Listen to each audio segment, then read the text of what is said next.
Welcome back, guys, to the Chocolate Men Rises. As promised, I have played on to when we get our youth intake.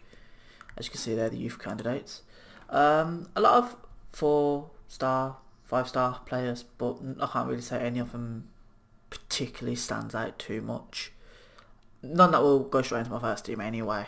Like I said, I played on. I've done quite well. I'm just thinking, where did we last play up to? I think it was when we lost, wasn't it, against Hinkley? I think it was. Maybe. Or was it Leicester? Anyway, we've lost one game in that time period. One against Lichfield, Atherstone and Brockton. I'm just going to bring you the one game today against Studley. There's been a few changes in the team. You might have already noticed. Signed a legend, or well, a legend of sorts at least, depending on who you ask. He's been around for a fair bit, the old Villa player.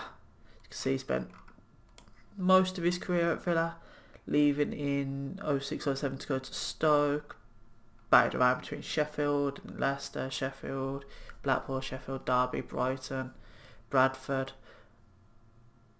some random Indonesian team, Daventry, Kidderminster, Chasetown, Redditch, Tamworth, Corby, Highgate, Baseford, Redditch, and then he's signing for the Chocolate Men.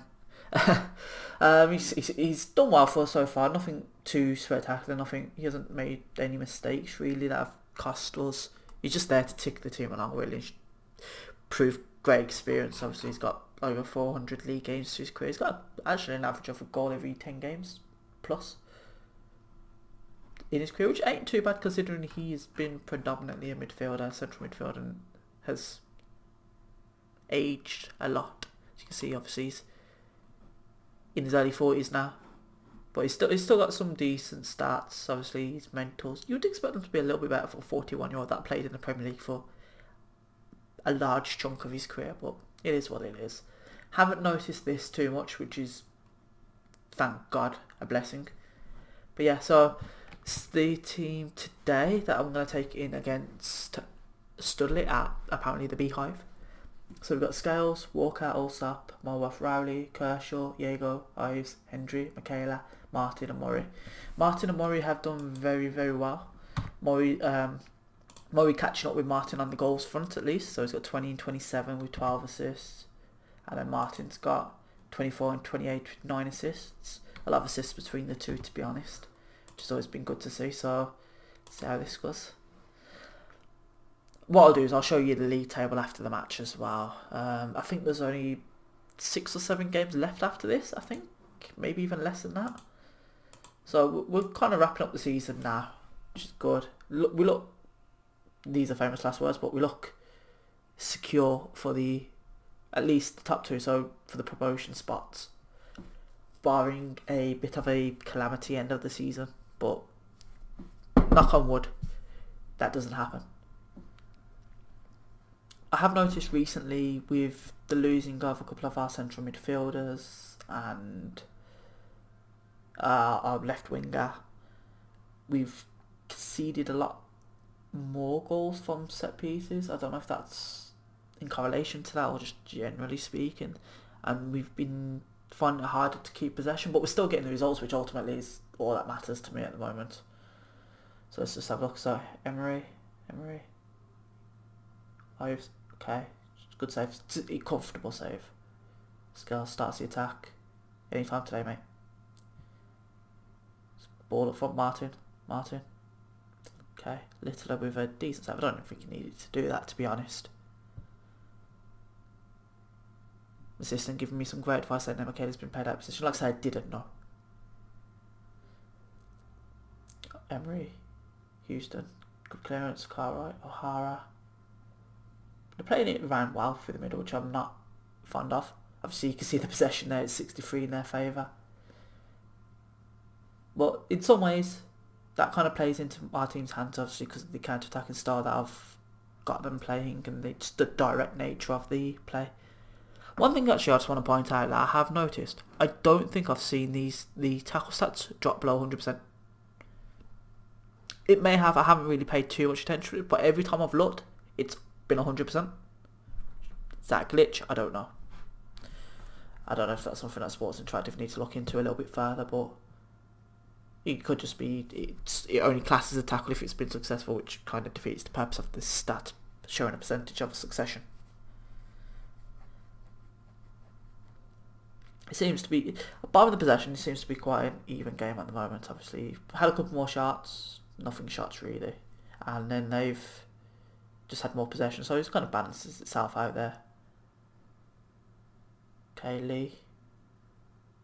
Held up the ball well, Emery. O'Hara. Cartwright. Shorthouse. Emery. He's going to score, isn't he? Got to close him down a little bit better than that, to be honest. I don't trust my goalkeeper at long shots. Don't really trust the goalkeeper still. Nearly a season and still don't trust him. So he's coming next season. Even if we don't get promoted, I'm looking to bring in a better goalkeeper, if I'm honest. Or at least hope. So just just looking for him to make the difference. It's generally speaking, been a good kind of team talk for me throughout FMs. Ives, Michaela. Okay, then the highlight. Great.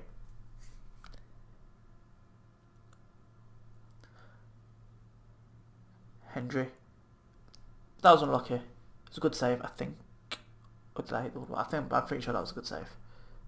Sometimes it's hard to tell in 2D, unfortunately. But we're looking a bit more into it. I don't know why Michaela's rating just took an absolute tank in there, but he's going to come off regardless anyway. Swift, he's always been the substitution for that position.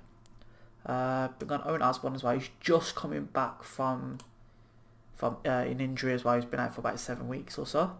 So we're just going to kind of ease him back in and then just bring on Walker for Lee Murray as well. Just the general substitutions really, bringing in a couple of the first team players such as Osborne and Walker, who has rotated a little bit with Murray and Martin, because I have had to play Martin in midfield once or twice as well, just lack of numbers through the sending off and losing a couple of people and injuries. But all in all, I can safely say my team's been better than I expected. Not necessarily in this game, but generally speaking, they've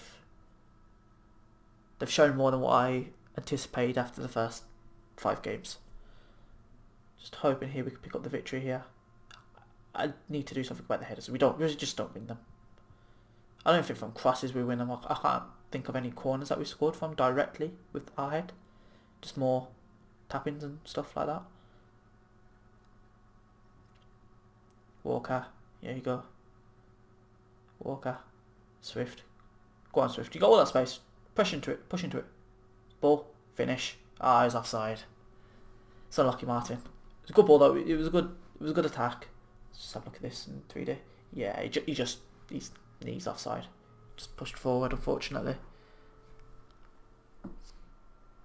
It looks like, barring a big mistake by an individual, it's probably going to be a draw.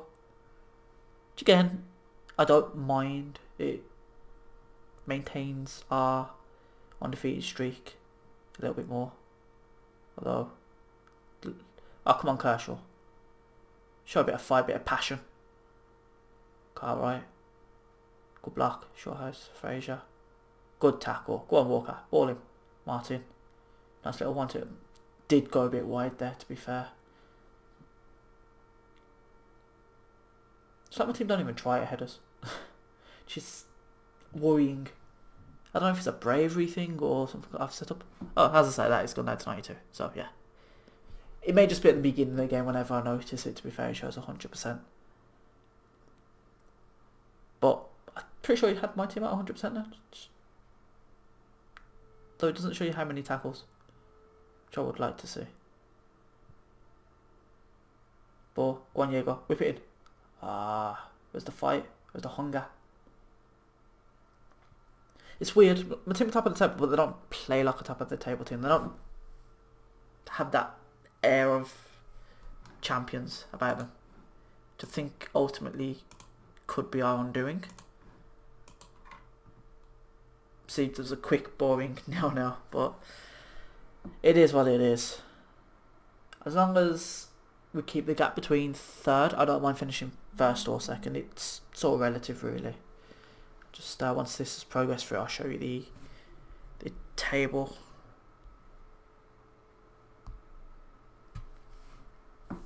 Okay, so you see there we're 3 points clear of Rochester. Marshall State's 4 points clear with that goal difference, plus 16 superior goal difference. 5 points clear of third, and 10 points clear with a game in hand over fourth. So I think, if my math is correct, we're only going to play 36 games. So we've only got 7 games left of the season, which is 21 points.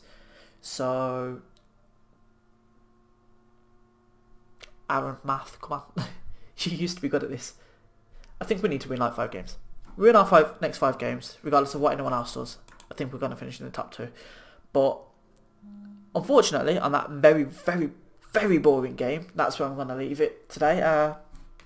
So that was the end of the episode today, and I hope you enjoyed it. And I'll try and bring out the next episode tomorrow or Thursday if possible. So have a good day. Thank you. Bye.